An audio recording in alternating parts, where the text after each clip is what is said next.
Hey friends, it's Jules. Welcome back to my channel. I am here to start a middle grade reading vlog. I have 4 books that I would like to read, but this month is already half over. So hopefully I can get to all of these. I don't know what books I'm going to read for this vlog. If I'll read one, all of them, we'll just have to wait and see.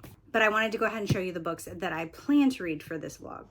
The first one I have is The Night Gardener by Jonathan Auxier.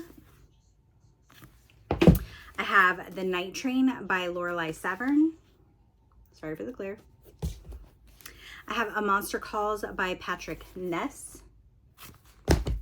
And I have Let the Monster Out by Chad Lucas. So I'm actually going to be on sprints with Gwen and Jess tonight, and I'm going to start one of these. I just don't know which one. I think it's going to be one of these. I really want to read A Monster Calls, but I heard it's pretty emotional and I'm not trying to like cry on camera, so I may wait on this one. But yeah, so I think it's going to be one of these, and I may just let everyone pick for me. So I'll be back with an update on one of these books. Hello friends, I'm here with a car update. I'm on my way to see my mom. I have not read any more in my middle grade book since reading sprints a few nights ago with Gwen and Jess. I ended up getting to 35 or 45%, somewhere in there, in the book. And then I realized I had a couple of cozy mystery audios that were going to be due back in a few days. So I had to switch over to read those, which I haven't read much in either. So I have not read much the last couple of days. So update on The Night Train. I am liking it. I do not remember the names of the girls off the top of my head. So we're following 2 sisters, and their grandma has passed away, and I guess their grandma had the sight to see ghosts, and it has apparently passed down to them. So the parents didn't ever really believe that the grandma had these abilities. They just thought she was kind of eccentric and kooky, and they tried not to like show any interest in it around the girls and just make them seem like the grandma didn't know what she was talking about. So the family has a renovation YouTube channel, and they buy houses, fix them up, and sell them. And there is a network that wants to pick them up and have them have a show. So they go to one of the houses that they're getting ready to renovate, and the girls both have a situation that happens. So they see a ghost.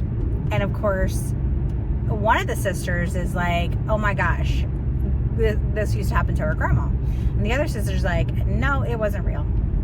And so the one sister tries to tell the parents. The parents are like, it's not funny. You shouldn't make fun of your grandma, you know, of her pretending she had that gift or whatever. And the other sister is just like, doesn't want to say that she saw anything because she doesn't want them to think that, you know, she's crazy. So the sisters are really close, but this is kind of putting a crack in the relationship because the one sister is hurt that the other sister is not, you know, taking her side and owning up to that they're seeing ghosts. Some time goes by, the topic's kind of avoided, and then they get a new project that they're going to be working on and filming for, and it is actually like the town's like big historical event. I guess there was a huge train wreck in their town that killed like a bunch of people.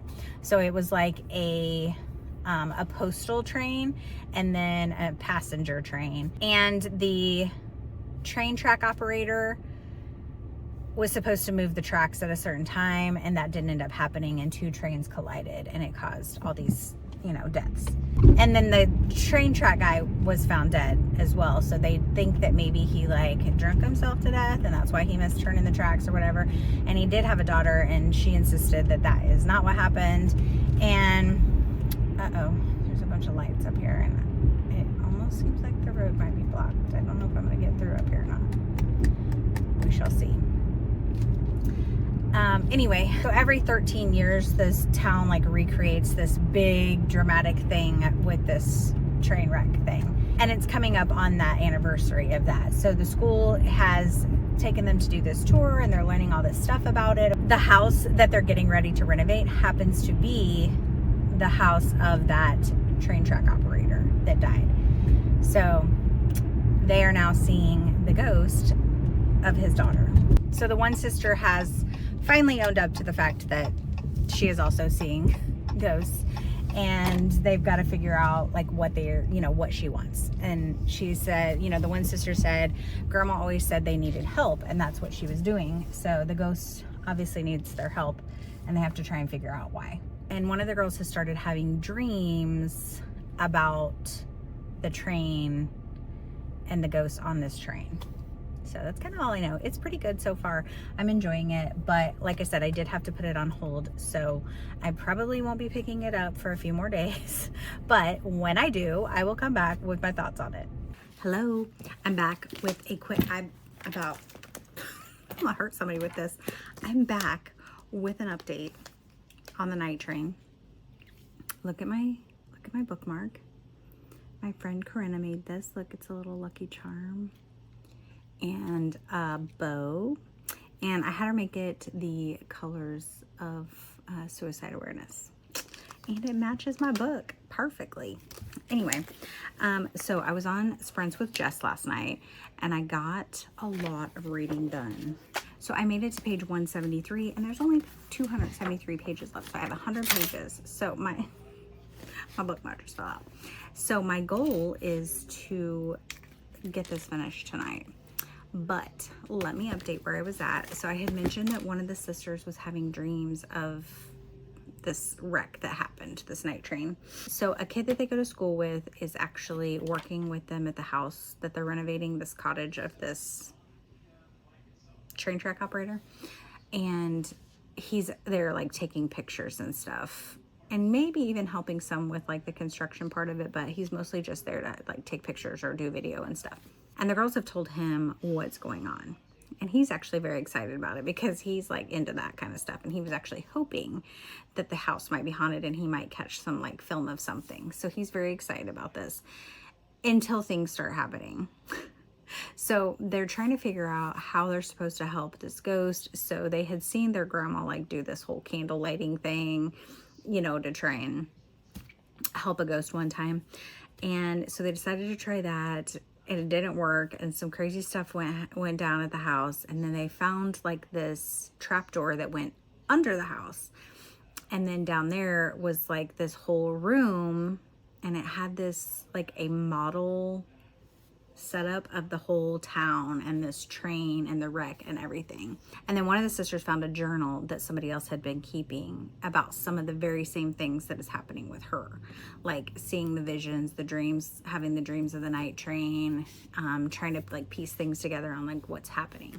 What they figured out is that every 13 years when they do this reenactment, a kid goes missing, and it's a kid who has a birthday that's on Halloween, which is always when they do this reenactment thing. So they're trained, so they found that connection. And the problem is that the one sister that's having these dreams is seeing these kids on this night train, and they're dead. So she's seeing their ghost. It's like the night train ghost. And so now she's worried because she's supposed to be in the reenactment. She's worried that she's going to disappear and die. So they're trying to figure out how to maybe stop the reenactment from happening. They kind of pieced some more things together. They were going to go back to the museum where the guy who gave them the tour when they went with their school, he kind of seemed a little odd, and there was reason for it. That is where I'm at now. This book is actually a lot creepier than I thought it would be for a middle grade, and I'm here for it. So yeah, I'm having a good time with it. But I mean, I still have like 100 pages left. Like, they've already uncovered so many things, but then I still have 100 pages left. So I'm like, what is going to happen in these next 100 pages? So I'm going to go finish this, hopefully tonight. And I don't know if I'll come back with an update tonight, maybe in the morning, but I will have this done soon so I can move on to my next book. Okay, bye. Good morning.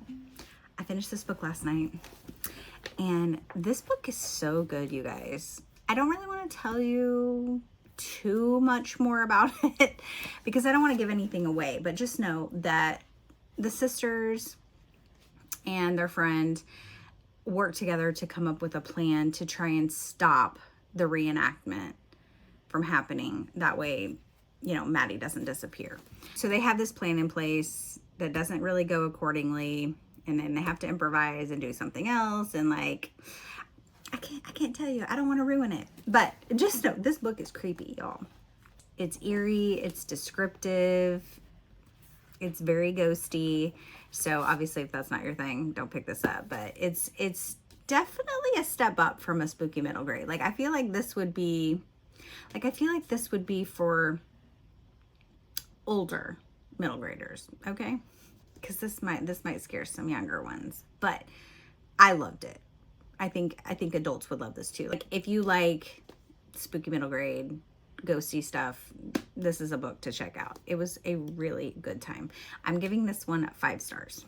Now I'm finally going to pick up A Monster Calls. So this one says, the monster showed up after midnight, as they do, but it isn't the monster Connor's been expecting. The one from the nightmare he's had nearly every night since his mother started her treatments. The one with the darkness and the wind and the screaming. This monster is something different, something ancient, something wild, and it wants the truth. I'm a little nervous about this one because there's grief representation in it, y'all. Hopefully this doesn't make me cry too much. But I think I can get through this pretty quick because obviously there's, you know, pictures. Words aren't on every page, and there's only 205 pages. So I will come back when I have some thoughts on how I'm liking this. Okay, you guys, I'm here with an update. I've already read like 60% of this book. I started reading it last night. I didn't get to read it during the day yesterday. I started reading it last night on sprints, and then my eyes were getting heavy, but I did get to 80 pages. But so we are following Connor, and he's having some kind of nightmare that's like really bothering him enough that he's not even saying what it's about. But then he notices this tree in his backyard turns into a monster, but he's not afraid of it. Like, this is the tree. He's not afraid of it. And the monster has like come to him and wants to tell him these stories. And he's like, why? And he doesn't understand. But his mom is very sick. And it's kind of like an unspoken thing in here that it seems that like she's dying. And he's not wanting to accept it. But so we're just following him as he's going to school. He's getting bullied, and each night the tree is like coming to life, the monster, and trying to talk to him and wants to tell him these stories. And so far he's told him 2 stories, and he doesn't understand like the moral of the stories. And so basically the tree is like life, is like the earth and everything. And he's like basically telling him these stories from a long time ago about things that didn't go a certain way for somebody, and like the choices they made and things. And yeah, I think I'm gonna be sad. I think I'm gonna be sad. But his grandma is like, you're gonna have to come stay with me for a while, and you know, you're probably gonna end up living with me. He's like, why would I have to live with you? I'm not living with you. Because again, he's in denial that his mom is probably going to die. And then his dad, apparently, his mom and dad got divorced. His dad apparently lives in America. I don't know where they live, but his dad was in America. He came back for a visit, and I guess Connor's like, I don't want to live with her. Why would I live with her? If I'm going to live with anybody after, or if, he's like, why wouldn't I come live with you? Because I guess he had gotten remarried and has a kid, so he has a half sister. And basically his dad's like, well, you know, we just don't have room. There's barely room for the 3 of us, let alone, you know, adding you in. And I'm like, that is super awful. Like, if his mom did die, like, why would you not take your own son or do whatever you needed to do to take your son? So he's angry. He's being destructive. And so he is not sure if he believes that the monster coming to him is real or if it's a dream. Because every time the monster comes, it's at night, in like the middle of the night, and then he wakes up. Like once they're like done having their conversations, he just wakes up. So he's like, oh, it must have been a dream. I'm on page 133 right now. Hopefully, I would like to finish this tonight. I got sidetracked earlier by doing some myrtles. with Gwen. She was doing some today and I was like, oh, I have a Myrtle book. And then she was like stumped on one. So then I was like, let me try it. And then we were just going back and forth trying to figure out this Myrtle. And it was on the easy ones. Lord help us when we try and do the harder ones. But anyway, I'm gonna get back to this and then I will hopefully get you some updates on this so I can start my next book.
You guys, I had to come upstairs. I just literally read this bawling while my husband was watching TV. You guys, this was so emotional. So obviously the monster tells his last story and then he says that Connor has to tell his story and tell his truth, and it's about his nightmare. Yeah, I'm still gonna cry. And he's afraid to say his truth. So in a nutshell, this is helping Connor find acceptance in letting his mom go,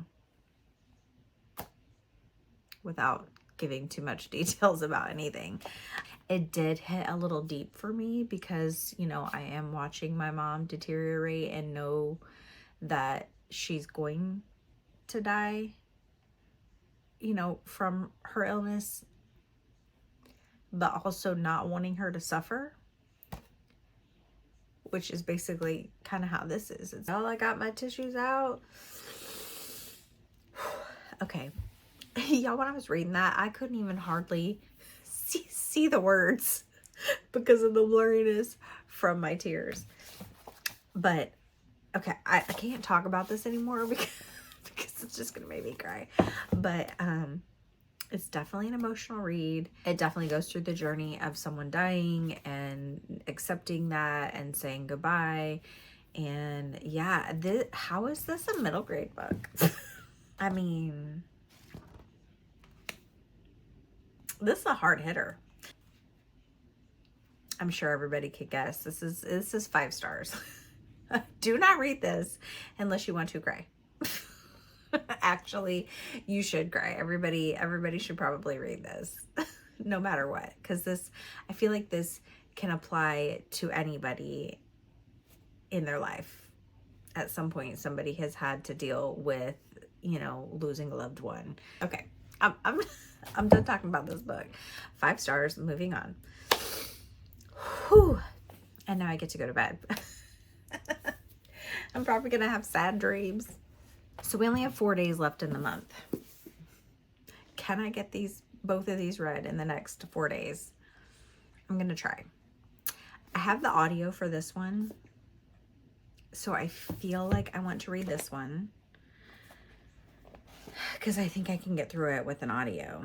I may read these both, alternate between them, because like I said, a lot of times if I have my audio, I listen to audio like while I'm doing things, while I'm getting ready in the morning, between work, you know, all the things. So I don't really know, y'all. We'll save this for tomorrow to figure out, but these two will be up next and we'll just see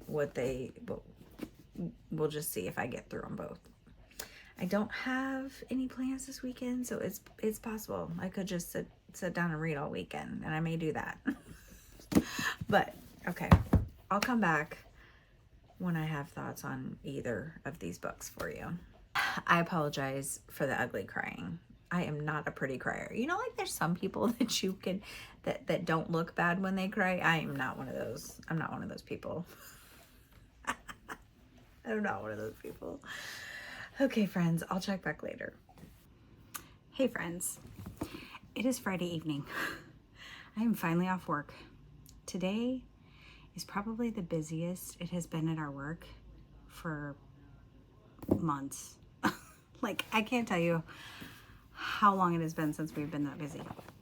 So I'm glad I'm off. I did manage this morning and a little bit between work to start The Night Gardener. I'm only 52 pages in. So this one says, The Night Gardener follows two abandoned Irish siblings who travel to work as servants at a creepy, crumbling English manor house. But the house and its inhabitants are not quite what they seem. Soon the children are confronted by a mysterious stranger and by an ancient curse that threatens their very lives. So it starts off with Molly and Kip on a wagon traveling to this place that Molly has found work for them to do, basically as servants. And Molly's only 14. I think Kip is only 5 or 6.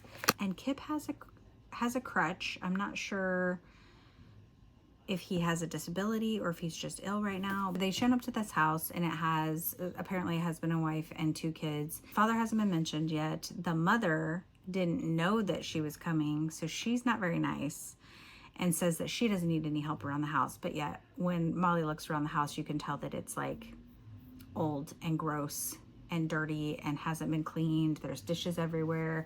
And apparently there's this big tree that is like growing through the house. Like the roots have like embedded themselves in this house, and it's just kind of growing all throughout this house. So Molly ends up talking her into allowing them to stay. It kind of says that she doesn't know where their parents are. They're orphaned. I feel like Molly knows what happened to the parents, but she's kind of hiding it from the younger sibling, because when she asks where they are, the younger sibling says the pirates got them at sea. And so I feel like maybe Molly made up a story so it wouldn't seem so bad, that like maybe she knows like maybe they were killed and she didn't want to say it. I don't really know. I don't know if we'll find that out or not. But the mom does end up allowing them to stay, but basically was like, whatever I tell you to do, you have to do. And she's just not really nice. And there's a room that Molly notices that is locked up. The mom is like, don't worry about it. You don't need to concern yourself with that. There's a family portrait that she's seen on the wall that shows their family. And they look very healthy and vivacious and bright and colorful. But the way they look now, they're all very like bony and skinny and kind of grayed out. That's how they look in person now. And so she asked her if that's, their picture. And she's like, well, yes, who else would it be? And it was only taken like the summer before, which was not just months ago. So she thinks that's kind of weird. So I don't know if something's maybe feeding on their souls and it's just like kind of taking away their, making them sick. I don't know. That's all I know so far. But I'm hoping to get some reading done tonight. I don't know how far I'll get, but again, hoping to read most of the weekend. So cross your fingers that I can get this done, hopefully by tomorrow, so that I can read my other book. Otherwise, we may just be ending on this one. I don't know. I'll let you know when I know.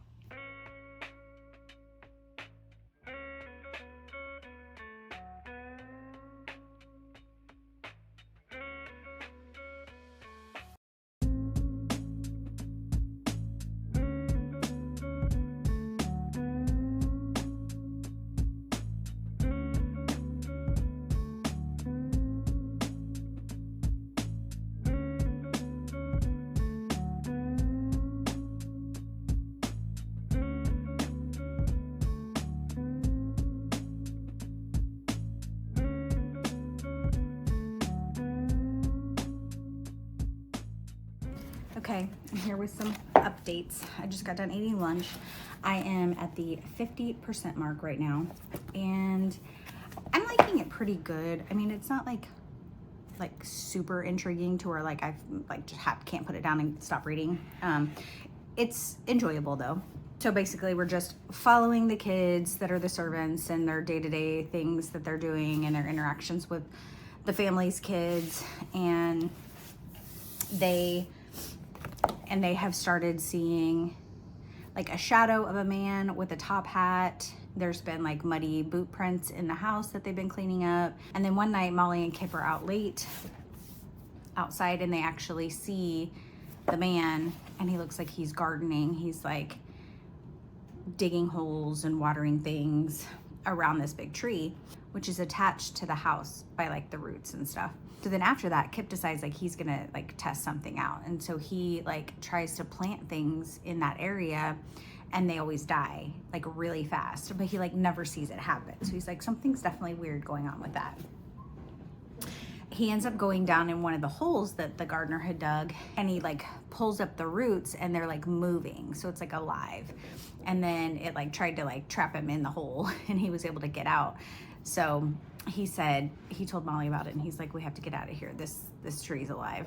So Molly and Kip are thinking about leaving, and Molly always tells stories to the little girl. She always wants to hear stories. Molly tells her a story about how there was a brother and sister that came and lived with a nice family, and they helped them, but then they had to leave. And so basically was kind of leading on that they would be leaving. And she gets upset, and then she goes into the locked room. And of course, Molly doesn't know what's in the locked room. She has seen things, like she saw the dad go into the locked room, and then later comes out with like a big bag of like gold or like gold things or whatever. And it seems like the dad has a gambling problem, probably because some debtors came and called on him, and that's like where he gave them all this gold that he acquired out of the room. And then, you know, the kids obviously talk about how, you know, they had to get rid of everything and move because their dad had to give everything away because he didn't have no money. And another time when those guys came, he basically was trying to collect all the valuables in their house, and he asked the wife for her wedding ring, and she's like, no, I'm not giving it to you. He ends up taking it, and then like the next day she has this ring on again. So Molly's like, where'd you get that ring? So she's very suspicious of that. So when she tells the story about leaving, the little girl gets upset, and she's like, fine, I'm gonna go get my own story. I'm gonna go make up my own stories. And she goes into the room and asks the room's like empty, and Molly hears her saying, I want another story. And then a story appears like in this book or whatever. And so then Molly's realizing that somehow something in the room, the tree in this room, is like giving them things. And so she sneaks in the room, and like just to be in there, and she's like, hello. She doesn't really know how it works or anything, but then like the next day a letter from her parents shows up, and she's kind of not believing it's a real letter, but like it looks exactly like her mom's handwriting. And so then letters keep coming with updates, and she's kind of putting two and two together that she thinks that whatever you like most desire, it gives you. Molly's brother Kip does not know anything about this magical tree. That's kind of where I'm at. It's very giving vibes of like a Wishmaster type thing. So, you know, you don't get anything for free. So it's kind of like it gives them something, but then it's taking parts of them, I think, and like kind of maybe parts of their soul are like slowly killing them because they all seem very sick. I'm going to continue listening to this while I do some cleaning, and hopefully I can get through another, you know, like 25% of this, you know, this afternoon. Oh, that'd be nice if I could get like at least this, because then there's a part 3 that should be that last like little bit. So we'll see, but I will come back when I have some more updates for you.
hot. Car update.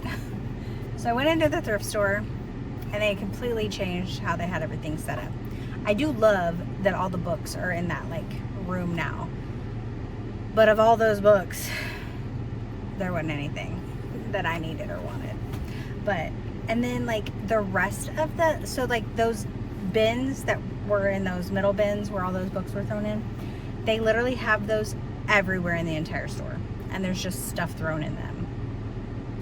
Like, so it used to be shelving, like, and racks. So the clothes were hung on racks and there were shelves with all like the stuff on them.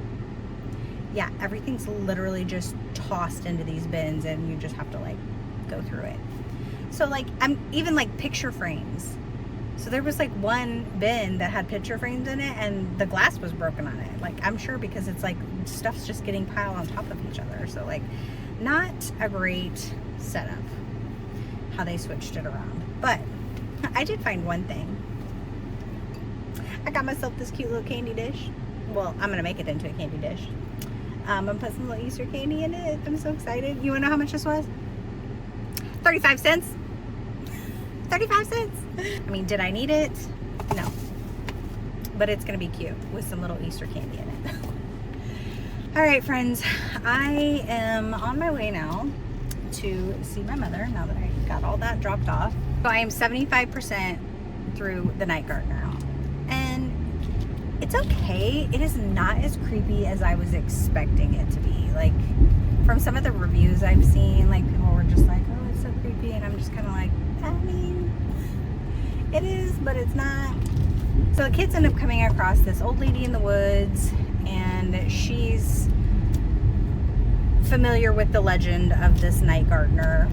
And she tells them this whole story about how he came about and that he came across this, you know, magic root, maybe a sapling, I don't know.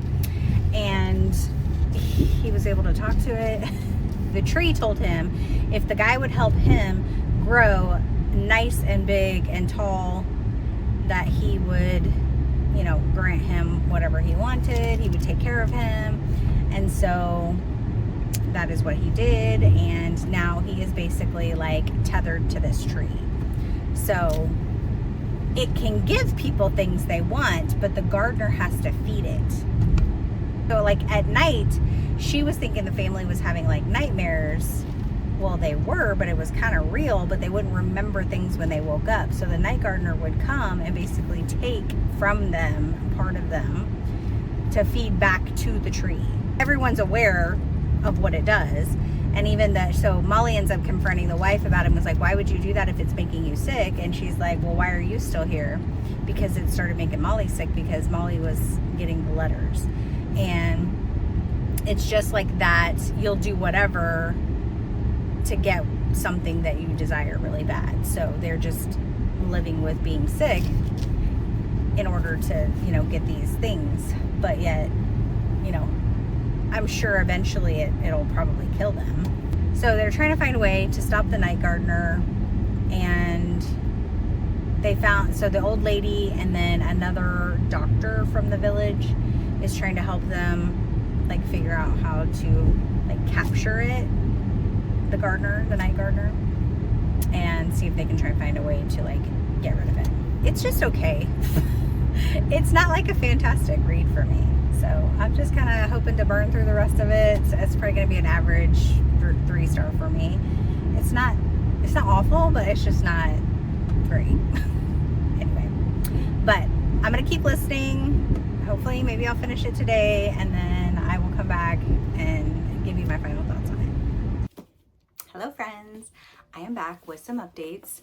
So I did finish the Night Gardener late yesterday afternoon. Basically that last like 25% was Molly and Kip trying to talk the family into leaving, and also them trying to figure out a way to defeat the Night Gardener and get rid of the tree. And obviously I don't want to tell you how it ends because that would be a spoiler, but I just really wasn't interested the majority of this book. I mean, there was some excitement toward the end. Molly did finally tell Kip like what happened to their parents, And Kip was like, you know, when she was telling him, she was like, I just didn't know how to tell you, so I told you a story. And he was like, no, you lied. So I was like, burn.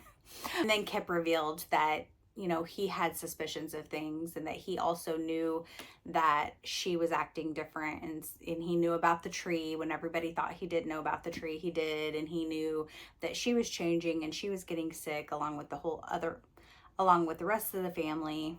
And, you know, he didn't, you know, want to say anything because he was hoping she would, you know, recognize it on her own. But then was like, we need to leave. We need to get out of here. And she's like, we can't leave them. And so then they decided to help the family try and leave, persuade them to leave. And then you know, try to defeat the Night Gardener. So overall, it was just an average read for me. So I am settling on 3 stars for this one. And I am going to unhaul it because it's definitely not something I would read again. Because some of my middle grade books I have kept, like, I will read those again, you know. I will read these again. There's a lot back here that I would read again, but this is not one of them. And then last night I did attempt to start Let the Monster Out, and I literally read like 2 pages and I kept getting distracted. And those 2 pages definitely didn't suck me into the book. I was just kind of like, yeah, I didn't like the first couple pages. And then, so the book basically starts with a kid beating the crap out of a tree and like bloodying his knuckles, and it's just very descriptive about, you know, the extent of his anger, and then him basically beating the heck out of this tree and bloodying his knuckles. And I was just like, okay, that's, you know, kind of a dude thing. So then today I had plans. I was like, I need to read this whole book or at least most of this book today. And I just kept putting it off and not wanting to pick it up. And I kept doing other things. I was editing. I was doing Myrtles. I was watching TV. I just didn't pick it up. So I did finally pick it up, and I ended up reading 50 pages of this, and I'm gonna DNF it. It is just not my cup of tea. I mean, it right after that first intro, it moves on to a scene at someone's house where, you know, a boy has another boy shoved against the wall and is threatening him, and it's in his mind, he's like, I could beat the crap out of him, you know, and for what he's, you know, bullying my brother. And then, you know, it kind of talks about so these brothers are at this kid's house. It's like basically where they're going when the mom's working, and one of the boys appears to have a history of being a troublemaker or starting fights or getting in fights. And then it talks about baseball. He's on the baseball team. I just don't love baseball. I'm not a big sports person anyway, but like, if I'm gonna go to any kind of a sports game, it's gonna probably be football or hockey. I wasn't vibing with this at all. It's very middle school dude group vibes and sportsy, and I just wasn't feeling it. And I knew that I wasn't going to enjoy this, and I was going to drag it out, and there was just no way I was going to get this done by tomorrow. So since it is the last day of the month, so I am just going to not suffer through that, and I'm going to just DNF this. So, and I'm not going to pick up another book in place of that because, you know, it's the end of the month. So I'm just going to call my March reading done for the month, and then, yeah, prepare myself for my April reads. To recap, overall though, I really did. I enjoyed The Night Train. I really enjoyed A Monster's Call. Unfortunately, I'm not ending my vlog reading on a good note. So I had 2 good books, an average book, and then a DNF. And that's okay. And that is the only middle grade books that I got read this month. I had a lot of books on my TBR this month, and I did get through all of them. So I'm very proud of that. So I am going to wrap up this vlog here, but let me know, did you participate in middle grade March? What books did you read? How did you rate them? As always, let me know everything in the comments below. And until my next video, friends, be yourself, be awesome, be kind.